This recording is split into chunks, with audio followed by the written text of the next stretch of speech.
নামাজ কয় রাকাত? 8 রাকাত। 20 রাকাতের হাদিস জাল, সারা পৃথিবীর মানুষ পড়ুক হাদিস জাল।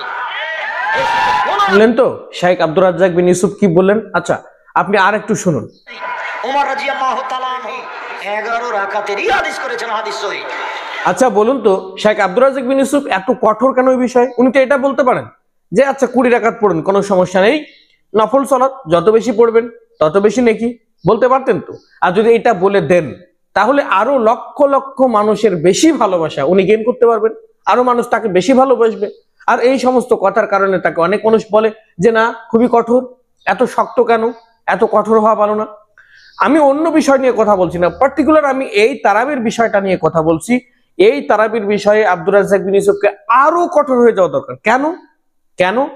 তার কারণ হচ্ছে একটি, নবী মুহাম্মদুর রাসূলুল্লাহ সাল্লাল্লাহু আলাইহি ওয়াসাল্লাম উনি কখনো 11 রাকাতের বেশি পড়েননি, 8 আর 3 এর বেশি কখনো পড়েননি।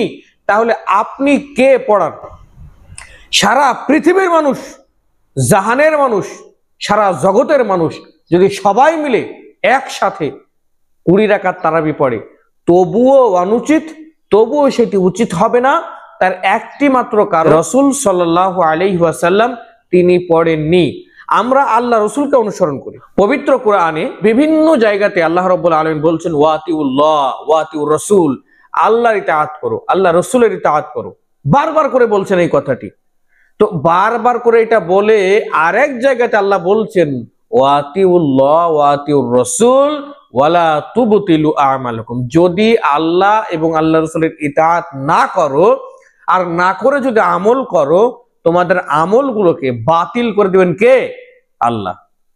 তাহলে আল্লাহ রাসূলের আমলের মতো যদি আমার আমল না হয়, পাহাড় পরিমাণ যদি আমল হয় আমার, কিন্তু আল্লাহ রাসূলের নীতি বিরোধী আমার আমল সারা সৌদি আরব ঢেকে যাচ্ছে, আমি এত আমল করেছি, আমি এত আমল করনেওয়ালা, কিন্তু আল্লাহ রাসূল যেভাবে করেছেন ওইভাবে করি নাই, ওই আমলের কোনো দাম আছে?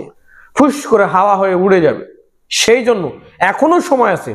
আপনার হানাফি মাযহাবের কোন একজন মুফতি সাহেব বলে দিল 20 রাকাত আপনি পড়ুন, কোনো সমস্যা নাই, আপনাকে যুক্তি দিয়ে বোঝায়, তাদের হাদিস নাই, তাদের দলিল নাই, আপনাকে তারা তর্ক করে বুঝিয়ে দেয়, আর আপনি বলছেন মুফতি সাহেব বলতে তাহলে তো ঠিক আছে।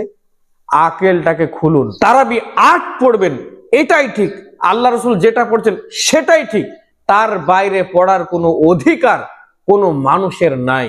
আপনাকে যতই বোঝানো হোক না কেন তারাবি তাহাজ্জুদ আলাদা, আপনাকে যতই বোঝানো হোক না কেন যে তারাবি আলাদা, তারপরেও আপনি এইটাই বুঝবেন যে আল্লাহ রাসূল সাল্লাল্লাহু আলাইহি সাল্লামকে নিয়ে আয়েশা রাদিয়াল্লাহু তাআলা আনহা যেটা বলেছেন যে আল্লাহ রাসূল সাল্লাল্লাহু আলাইহি সাল্লাম কখনো রমাদান এবং রমাদানের